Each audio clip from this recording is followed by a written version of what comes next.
Noticentro 1, CMI. Masacre en el Meta. 4 hombres asesinados en Puerto Lleras. Convocan Consejo de Seguridad. Precio de la gasolina aumentará en 600 pesos a final de año. Sube 200 pesos cada mes desde octubre. Gigantesco incendio en una fábrica de Icopor en Envigado, Antioquia. Evacúan 6 viviendas y un colegio. 400 migrantes menores de edad en estado de embarazo. Comunidad de Siloé denuncia amenazas del Clan del Golfo. Muere soldado en medio de combates en zona rural de Jamundí. 2 policías investigados por abuso sexual en estación. Con Luisa Tobo. Muy buenos días, bienvenidos a Noticentro 1 CMI. En el departamento del Meta se registró la masacre número 80 del año. 4 hombres fueron asesinados y encontrados en zona rural de Puerto Lleras. Por el hecho se convocó a un consejo de seguridad en la región.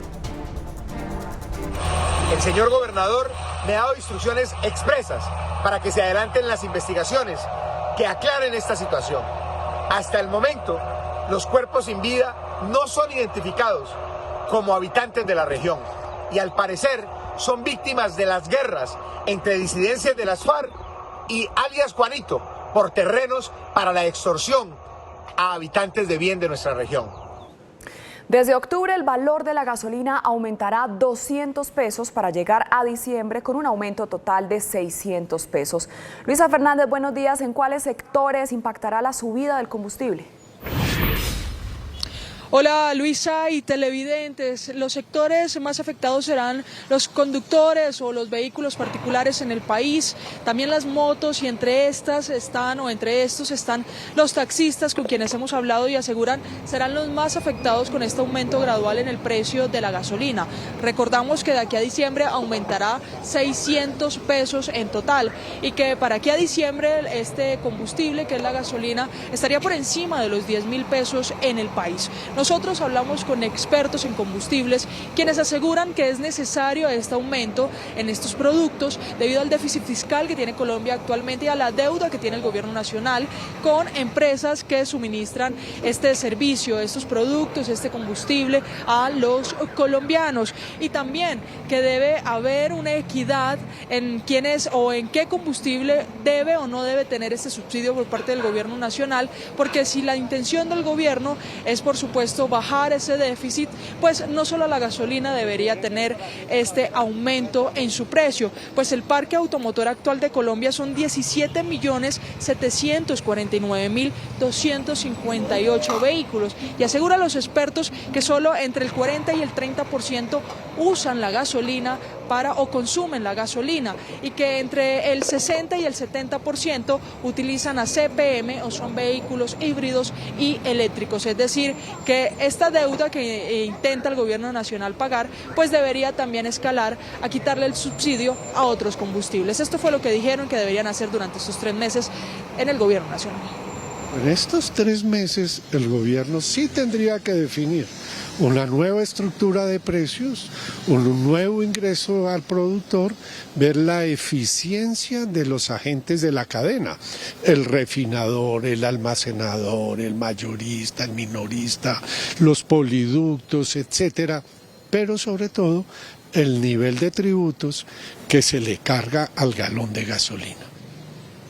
Es decir, que el consumo de gasolina en Colombia es muchísimo menor al consumo de ACPM o de otras alternativas que ya tienen las personas en el país para movilizarse, ya sean sus vehículos, motos, entre otros medios de transporte. Pero también nosotros hablamos con precisamente las personas que serían las más afectadas con esta alza de precios. Esto fue lo que nos dijeron. Más duro el trabajo porque todo va a subir y ya la gente está buscando más alternativas de transporte. A todo nos va a afectar, para la alimentación, para todo, porque todo va a subir. Algunos de los conductores también respondieron que si de ser necesario este aumento gradual, pues lo van a respetar y lo van a asumir. Entre tanto, o mientras no afecte la canasta familiar o no afecte de manera directa, incluso de una manera rápida el bolsillo de los colombianos, pues también podría aceptarse. A las 12 del mediodía tendremos todas las aristas de este tema que hoy en el país es tan controversial. Nos vemos más adelante. Así es, Luisa, gracias. Gigantesco incendio en una fábrica de Icopor en Envigado, Antioquia. Organismos de socorro intentan controlar el fuego que se extendió a varias cuadras. En la zona ya se ordenó la evacuación de 6 viviendas y de un colegio y una persona resultó herida. Hernán Muñoz tiene el reporte. Hernán, muy buenos días. Luisa, ¿qué tal? Buenos días para usted y para todos los televidentes. Estamos en el lugar de la emergencia en el municipio de Envigado, en el sur del Valle de Aburrá. Hubo la evacuación de una institución educativa, también de 6 viviendas. Aquí hay socorristas de diferentes municipios del Valle de Aburrá y también hace presencia desde el inicio de la emergencia el alcalde del municipio de Envigado. Bienvenido a Noticentro 1 CMI. Alcalde, ¿cuál es el balance hasta ahora de la mañana? Bueno, ya el incendio fue controlado en un 97%, están acabando con un punto que en pocos minutos queda controlado totalmente. La bodega, pérdida total, más de 90 personas evacuadas en 6 viviendas, un colegio también cercano, totalmente evacuado. Todo el personal que estaba en la bodega, personal de la fábrica, fue evacuado en su totalidad. Tenemos también en la Secretaría de Medio Ambiente algunos animales de compañía que están en el albergue de las familias que fueron evacuadas. Estamos acá hoy atendiendo esta emergencia y agradeciéndole a Empresas Públicas de Medellín por los carrotanques que llegaron de manera también oportuna, al Cuerpo de Bomberos de Sabaneta, Itagüí, Medellín, que en conjunto con Bomberos Envigado lograron controlar la emergencia. ¿Qué sigue? Pues la investigación de la causa del incendio y la atención a las familias que fueron evacuadas. Una familia que vivía al interior de la bodega, habitaba al interior de la vivienda, quedó totalmente destruido, todos sus enseres, sus muebles, y vamos a mirar dónde podemos reubicarla con 2 menores de edad. Pero afortunadamente pues no hay ninguna persona lesionada y lo que quedan es pérdidas materiales que pues se reponen con el tiempo y revisar qué está pasando con las medidas de seguridad al interior de esta fábrica de Icopor.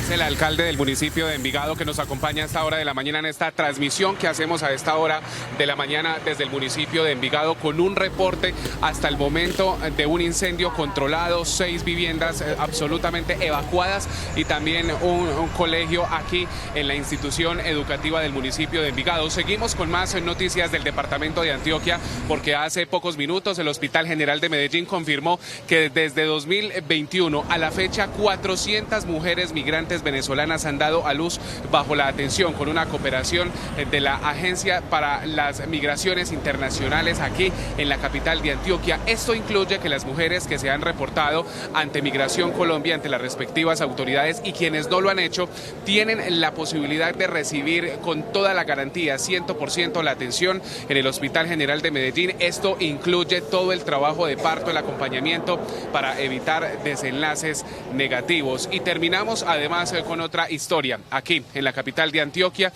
y es el anuncio que hizo el comandante del departamento de policía, el coronel Daniel Mazo, sobre una grave invasión en el municipio de Remedios, esto es en el nordeste del departamento de Antioquia. Se revelan imágenes impactantes de cómo estas personas, familias desplazadas, utilizan cada uno de los espacios, construyen y levantan ranchos de madera y también utilizan como paredes algunas lonas verdes, pero esto sobre una reserva natural donde hay animales, donde hay vegetación y que está siendo degradada. Las autoridades están investigando si detrás de la venta de estos lotes hay manos criminales. Más adelante regresamos desde el punto de la emergencia. Estamos en el municipio de Envigado con todos los detalles de este grave incendio en una fábrica de Icopor. Hernán Muñoz, Noticentro 1 CMI. Hernán, muchas gracias. Y en el barrio Siloé de Cali, la comunidad denuncia amenazas del Clan del Golfo que ha dejado grafitis en este sector. Sebastián, buenos días. ¿Qué dicen las autoridades? Hola Luisa, televidentes, muy buenos días. Las autoridades rechazaron estos comportamientos en contra de la población civil. Adicional a eso, indican que activarán un equipo especial para verificar esta situación y evitar que atenten contra la vida de los habitantes del barrio Siloé, Comuna 20. Algunos de sus líderes de manera anónima hablaron con Noticentro 1 CMI, denunciaron que aumentaron las denuncias y que temen por la presencia de estos sectores en los sectores conocidos como La Mina, donde hay presencia de distintas organizaciones al margen de la ley, y que sumado a esto se viene presentando en pantalla, ustedes lo están observando, unos grafitis de las AGC, de las Autodefensas Gaitanistas de Colombia.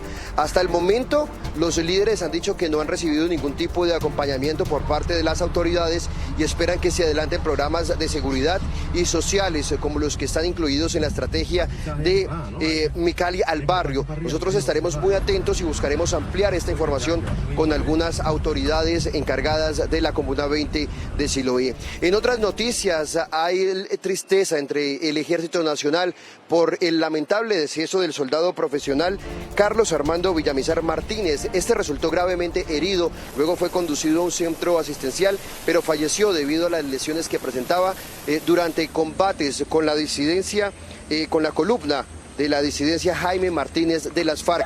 A esta hora todavía hay algunas operaciones en esta zona rural del municipio de Jamundí, Valle del Cauca. El uniformado llevaba 14 años y 9 meses vinculado a la institución. Y finalizamos también con otra lamentable noticia, pero esta vez en el oriente de Cali, porque hay conmoción por el asesinato de José David Quintero López, de 30 años de edad, una persona que padecía una discapacidad cognitiva. Él se dirigía hacia un colegio a recoger a algunas de sus familiares cuando fue abordado por sujetos que le dispararon en repetidas ocasiones, cobrándole su vida de manera instantánea en el barrio del Retiro. De acuerdo con la Policía Metropolitana de Cali, un hombre que presuntamente estaría relacionado con este crimen fue capturado y en su poder le fue hallada un arma de fuego. Nosotros seguiremos atentos y espere el desarrollo de estas noticias en nuestra emisión de las 12 del día. Es por ahora desde Cali, Sebastián Bedoya, Noticentro 1 CMI. Sebastián, muchas gracias. Hacemos una pausa en Noticentro 1 CMI y al regresar espere. 6 municipios de Santander en alerta roja por lluvias. Ya volvemos. Seguimos en Noticentro 1 CMI. Mapas de riesgo en cada municipio del Atlántico. En zona de inundaciones anuncia la gobernación del departamento. Jorge Castro tiene los detalles. Jorge, buenos días. Muchas gracias, Luisa. Muy buenos días. Esta determinación se anunció por parte de la gobernación del Atlántico tras un recorrido con los mandatarios de 5 poblaciones ribereñas al río Magdalena y al Canal del Dique. El recorrido se hizo aproximadamente por más de 100 kilómetros de extensión del Canal del Dique, desde donde nace en la población de Calamar, en el departamento de Bolívar. Este mapa de riesgo implicaría las obras prioritarias a ejecutar, por lo que se requiere de manera urgente la construcción de 2 muros de contención, uno en zona rural de Repelón y otro también en zona rural del municipio de Santa Lucía. El recorrido fue adelantado por parte de la Gobernación del Atlántico, acompañado además de los mandatarios locales con funcionarios de la Unidad Nacional de Gestión del Riesgo. La alerta se mantiene, pues el nivel del río Magdalena es de 7.7 metros, un nivel inusual comparado con los niveles que se registra para cada mes de septiembre en cada año. Esta alerta se mantendrá y los requerimientos se hicieron a la Unidad Nacional de Gestión del Riesgo por la necesidad y la urgencia de la construcción de estos nuevos muros de contención. Más adelante tendremos otros detalles de esta noticia desde Barranquilla. Así es, Jorge, gracias. Imparables siguen los estragos por culpa del invierno en varias regiones de Santander. Ana Mercedes Ariza, ¿qué reporte entregan las autoridades? Buenos días. Hola Luisa, televidentes, cordial saludo. Pues le cuento que no ha parado de llover en muchas regiones de este departamento y las emergencias están a la orden del día. Me acompaña el doctor Fabián Vargas, el director departamental de riesgo. Doctor Vargas, buenos días. Pues ¿cuántos municipios en alerta? ¿Cuál es el balance hasta ahora? Cordial saludo, Ana Mercedes. Según el IDEAN, oficialmente se ha aperturado la temporada de lluvias en Santander.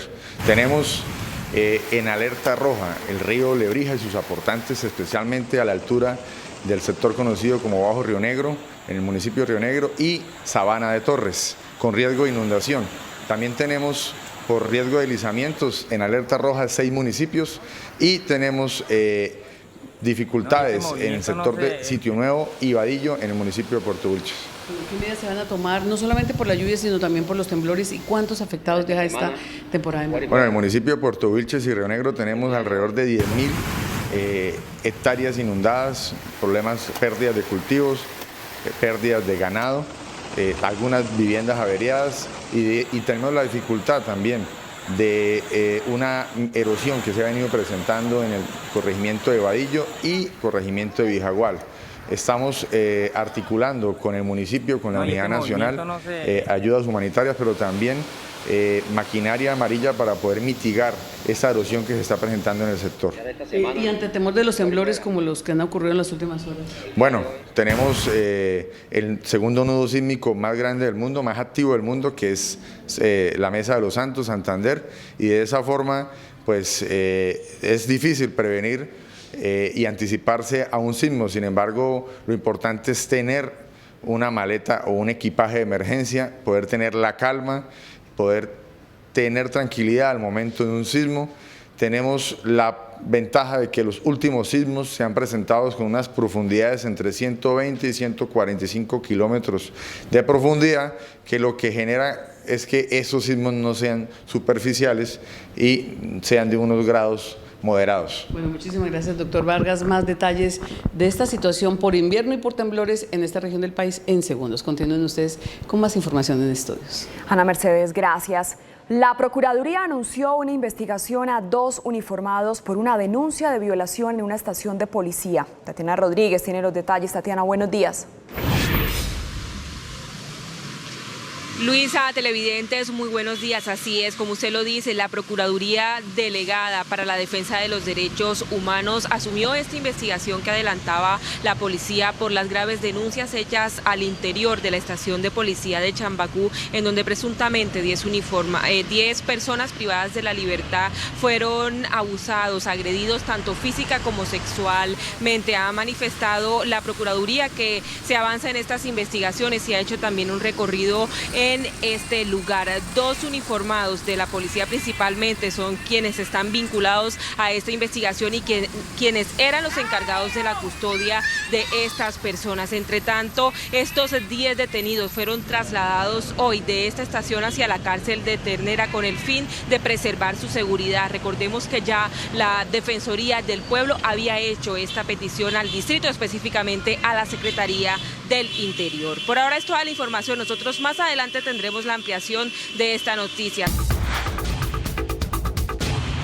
El secretario general de la ONU, Antonio Guterres, abrió la Asamblea General del organismo que reúne a más de 150 líderes del mundo en Nueva York y lo hizo con una sombría previsión del riesgo de un invierno de descontento mundial debido a la tormenta perfecta por las múltiples crisis que amenazan la estabilidad global.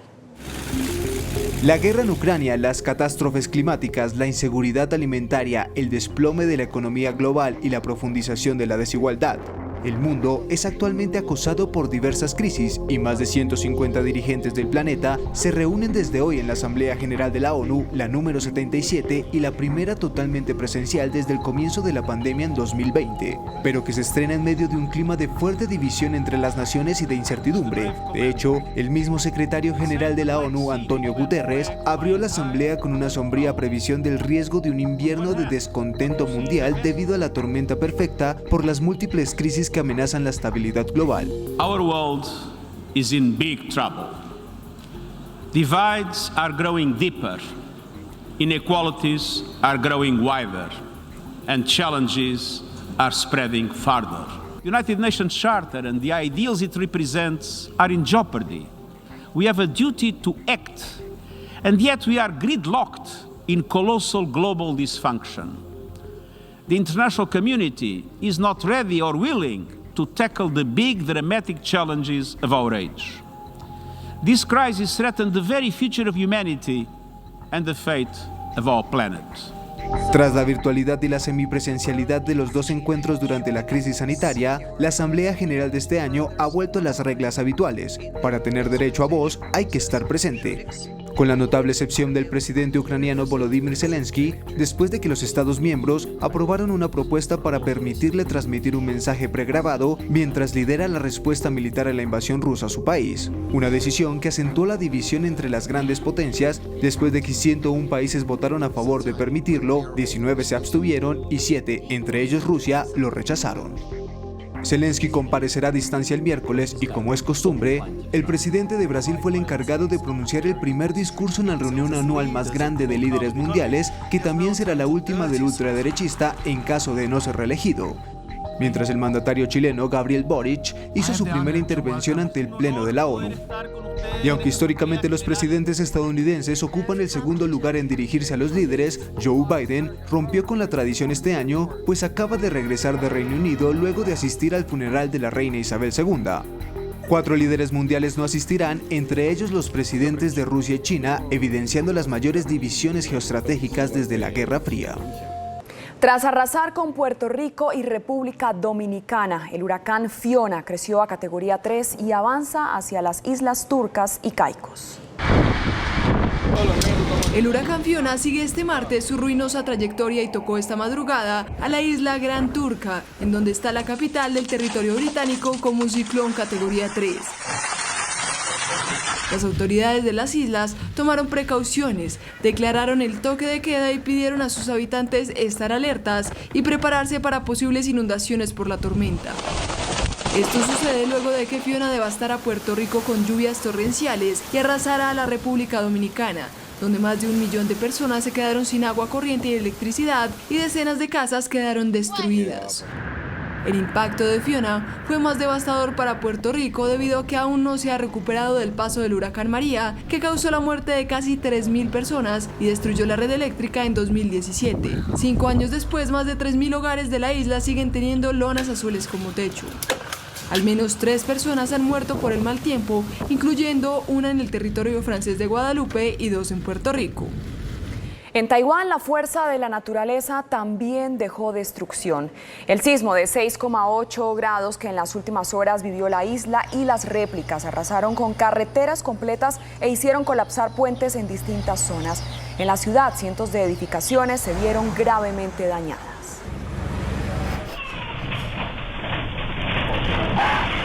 Los líderes prorrusos de las regiones de Jersón, Donbás y Zaporilla celebrarán referéndums para unirse a Rusia. Las autoridades prorrusas de la región oriental de Donbás en Ucrania y en 2 regiones del sur del país dijeron que realizarán referéndums para convertirse en parte de Rusia del 23 al 27 de septiembre. Las votaciones se llevarán a cabo en las autoproclamadas repúblicas de Donetsk y Lugansk, que el presidente ruso Vladimir Putin reconoció como independientes poco antes de invadir a Ucrania en febrero. También se realizará una votación en la región sur de Jersón, que las tropas de Moscú capturaron en los primeros días de la ofensiva, y en la región de Zaporilla. Por su lado, Ucrania respondió de inmediato y prometió liquidar la amenaza rusa poco después del anuncio de la celebración de los referendos. La administración presidencial ucraniana denunció un chantaje por parte de Moscú, motivado por el miedo a la derrota.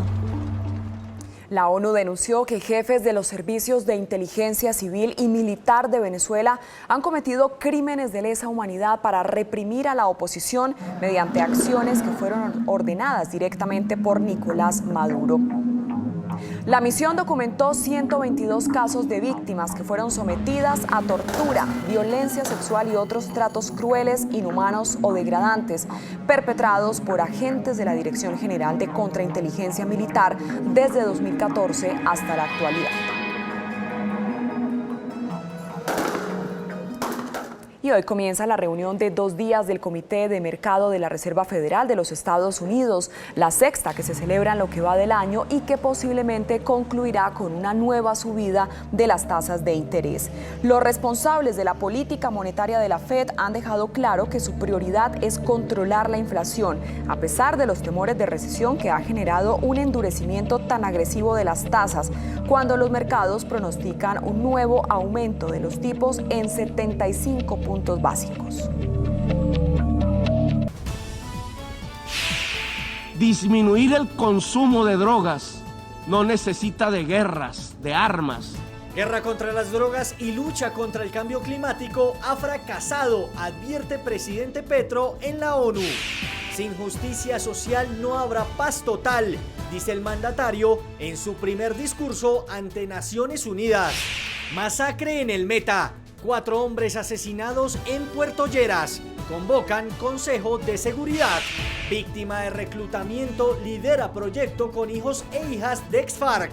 Informe especial. Precio de la gasolina aumentará en 600 pesos a final de año. Sube 200 pesos cada mes desde octubre. Gigantesco incendio en una fábrica de Icopor en Envigado, Antioquia. Evacúan 6 viviendas y un colegio. Comunidad de Siloé denuncia amenazas del Clan del Golfo. Muere soldado en medio de combates en zona rural de Jamundí. Con Luisa Tobo. Seguimos en Noticentro 1 CMI.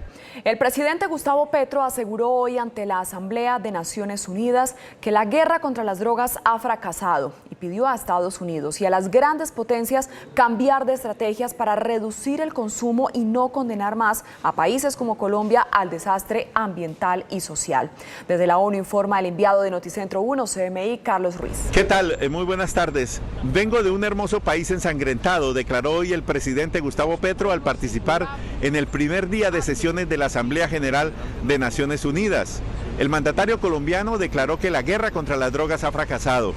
No mencionó a Estados Unidos, pero dijo que la política antidrogas que se ha desarrollado en Colombia en los últimos años ha hecho víctimas a campesinos y a quienes por necesidad se han tenido que dedicar al narcotráfico. La selva salvadora es vista en mi país como el enemigo a derrotar, como la maleza a extinguir. El espacio de la coca y de los campesinos que la cultivan, porque no tienen más que cultivar, es demonizado. Para ustedes, mi país no les interesa, sino para arrojarle venenos a sus selvas, llevarse a sus hombres a la cárcel y arrojar a sus mujeres a la exclusión. El presidente Petro le pidió a la comunidad internacional que cambie su estrategia para reducir el consumo y en cambio ayude más al ser humano a recuperarse de esta terrible adicción. Yo les demando desde aquí, desde mi Latinoamérica herida, acabar con la irracional guerra contra las drogas. Disminuir el consumo de drogas no necesita de guerras, de armas, necesita que todos construyamos una mejor sociedad, una sociedad más solidaria, más afectuosa, donde la intensidad de la vida salve de las adicciones y de las nuevas esclavitudes. ¿Quieren menos drogas? Piensen en menos ganancias. El presidente Gustavo Petro también dijo que la estrategia contra el cambio climático ha fracasado por la dependencia que tienen los países desarrollados del petróleo, del carbón y por su amor al dinero. Con Carlos Ruiz, desde Naciones Unidas en Nueva York, Noticentro 1 CMI. Buenas tardes. Carlos, gracias. Buenas tardes. En otras informaciones, en el departamento del Meta se registró la masacre número 80 del año. 4 hombres fueron asesinados y encontrados en zona rural de Puerto Lleras. Por el hecho se convocó a un consejo de seguridad en la región. El señor gobernador me ha dado instrucciones expresas para que se adelanten las investigaciones que aclaren esta situación. Hasta el momento, los cuerpos sin vida no son identificados como habitantes de la región y al parecer son víctimas de las guerras entre disidencias de las FARC y alias Juanito por terrenos para la extorsión a habitantes de bien de nuestra región. Noticentro 1 CMI conoció la historia de una víctima de reclutamiento por parte de un grupo paramilitar en el Meta, del que logró escapar y hoy aporta a la paz desde un proyecto para hijas de víctimas y excombatientes del conflicto en Colombia. Esta líder solicita que el gobierno llegue hasta Mesetas Meta para participar de los diálogos vinculantes. Informe especial. Los rápidos del río Güejar se parecen a los duros momentos de la vida de Elizabeth Santamaría, inesperados que la obligaron a luchar, a caerse, levantarse y volver a remar. Fue reclutada por un grupo paramilitar cuando era apenas una joven en el Meta, violentada y maltratada por quienes se creyeron dueños de su vida. Entro en un proceso de abuso sexual, quedo embarazada, pero pierdo mi bebé a los 8 meses por enfermedades de transmisión sexual en su momento, por no permitirme controles prenatales. Y una madrugada impulsada por el dolor profundo escapó de una guerra que no le tocaba pero militó, sabiendo que la desgracia la perseguiría por años, tal y como pasó en Medellín, Huila y otros territorios donde firmantes del acuerdo, quienes en algún momento fueron sus contrincantes de guerra, la ayudaron. Siempre me infiltraban donde estaba y tenían que estarme moviendo de un albergue a otro. Y tuve que despegarme también de mi familia, de mi hijo, porque tuve que entregarlo porque la situación emocional fue muy fuerte. Todo el tiempo me estaban diciendo mi familia cuando me podía llamar, lo hacían de diferentes teléfonos, sin cares, y tenían que destruirla inmediatamente.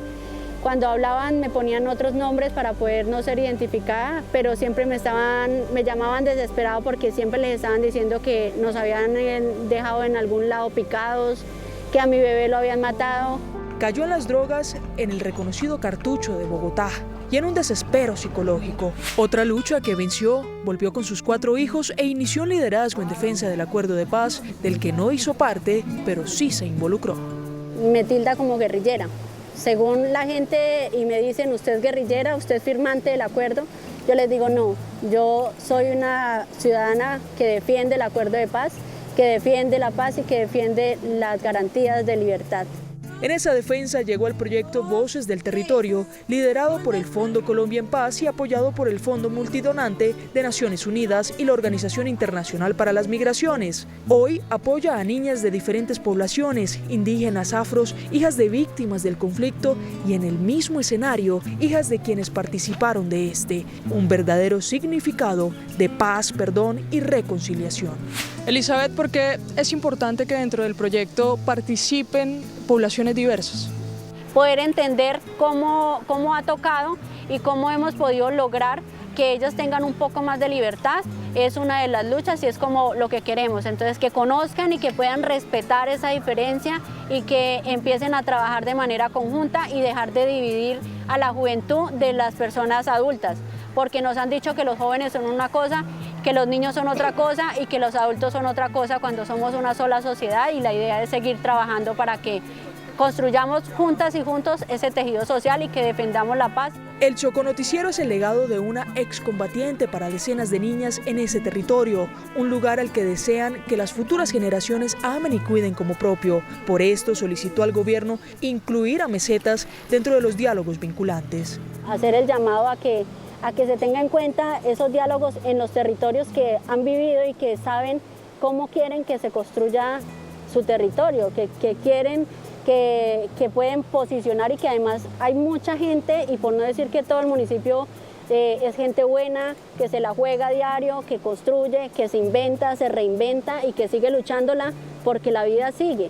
Pero necesitamos oportunidades como esa, que puedan venir a escuchar la realidad. La paz para ellos inició y esperan seguir construyendo, ya no desde el dolor, sino desde la esperanza.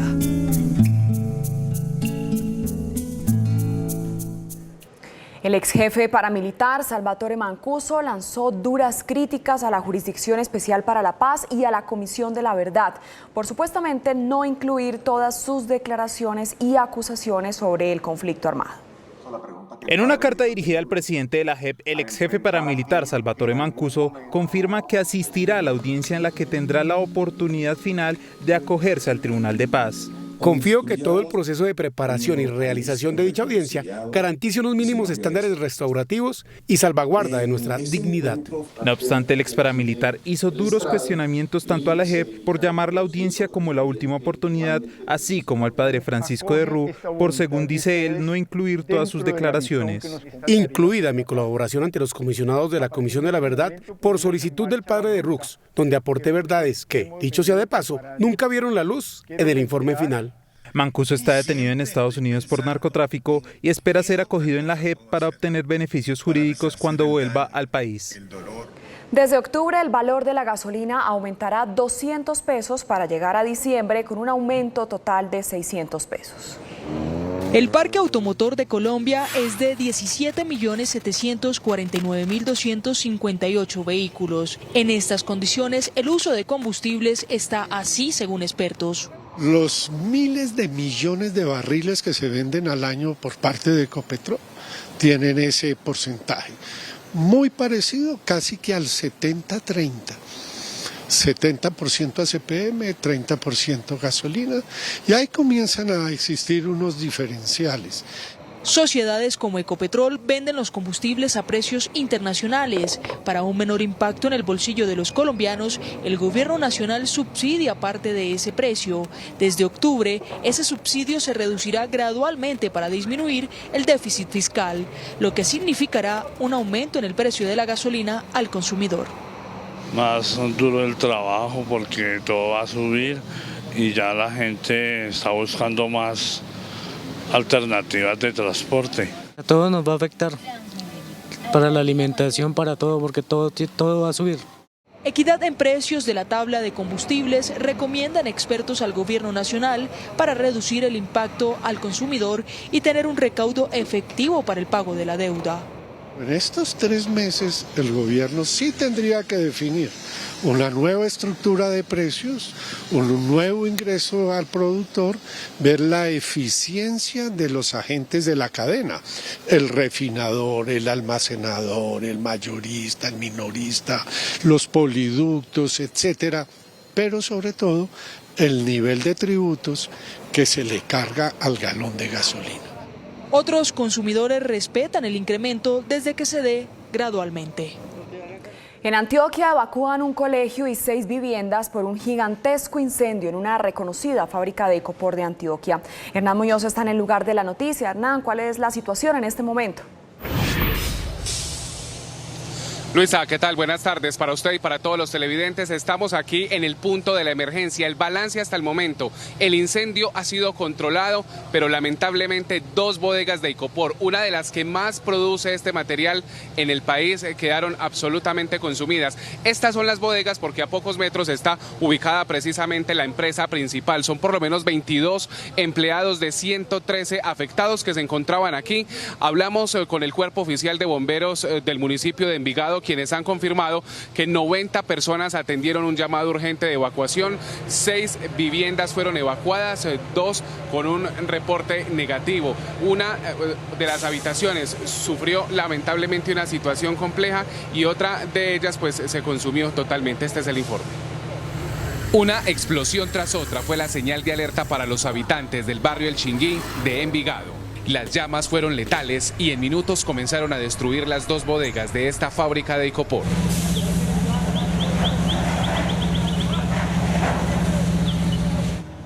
Desde afuera, un camarógrafo de Noticentro 1 CMI grabó el intenso trabajo de los bomberos para controlar el fuego.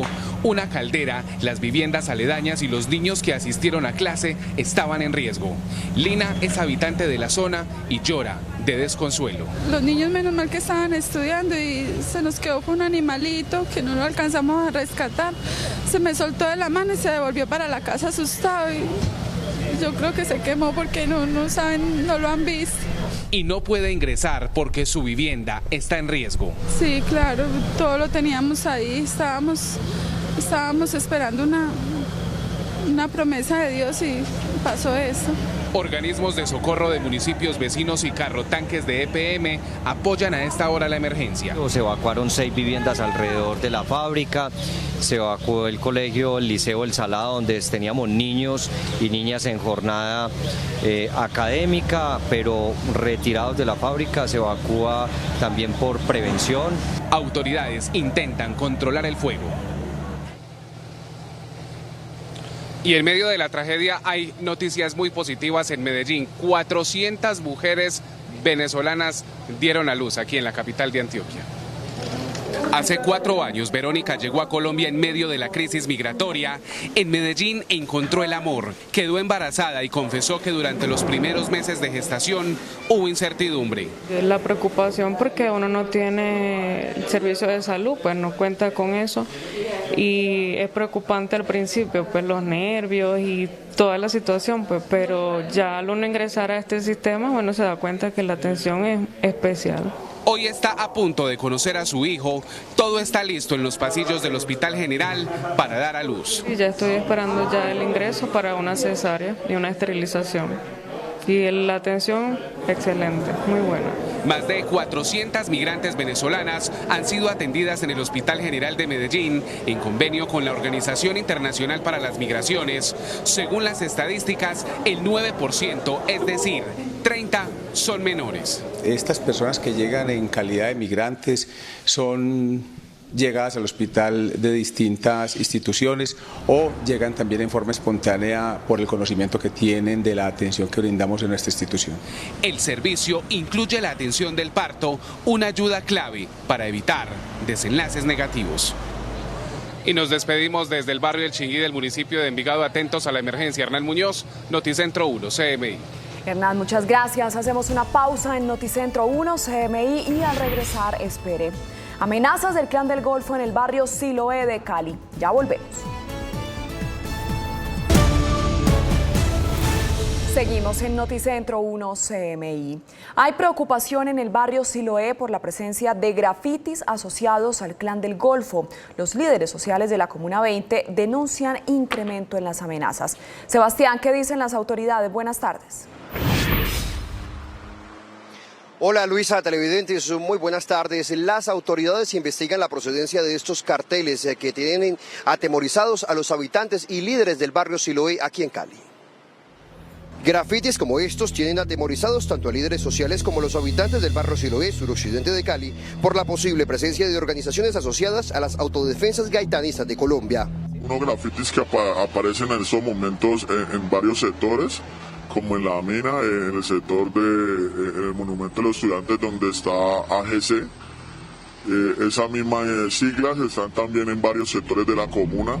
Además, denuncian que en los últimos días aumentaron las amenazas contra personas que realizan trabajo social en la Comuna 20 junto a sus equipos. Al menos 6 de ellos han recibido intimidaciones. En estos momentos hay temor por el tema de que hay oficinas o bandas que han comenzado a operar en la comuna y pues quieren ejercer control territorial. Por su parte, las autoridades responden que habrá un equipo especial para investigar la procedencia de los carteles. Con las diferentes dependencias de la policía se está analizando la procedencia de estos mensajes, qué incidencia tienen en la comunidad, si hay personas amenazadas, estamos haciendo la revisión de las denuncias. Los habitantes han pedido que se instale un puesto de mando unificado junto a la ejecución de programas de seguridad y sociales para mitigar las condiciones de vulnerabilidad en el barrio.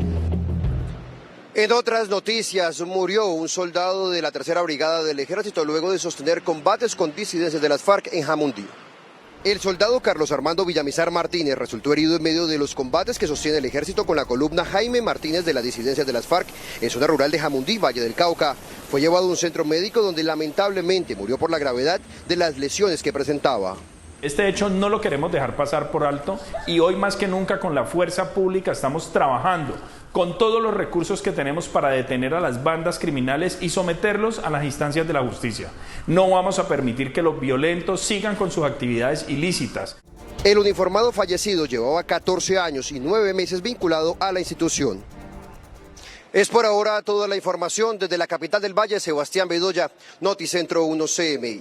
Sebastián, muchas gracias. Mapas de riesgo en cada municipio del Atlántico en zona de inundaciones, anuncia la gobernación del departamento.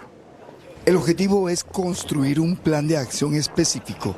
Las autoridades del departamento demandaron la construcción urgente de 2 diques de contención en zona rural de los municipios de Repelón y Santa Lucía en el sur del Atlántico.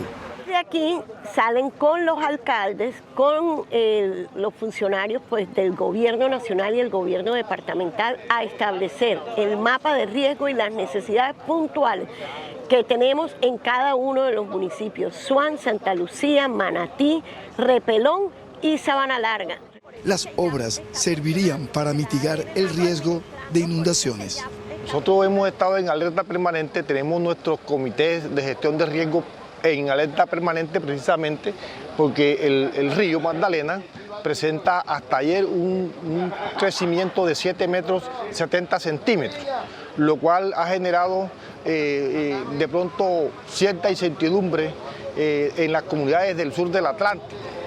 Son 5 las poblaciones en riesgo en el departamento del Atlántico. Hacemos una pausa en Noticentro 1 CMI y al regresar, esperen.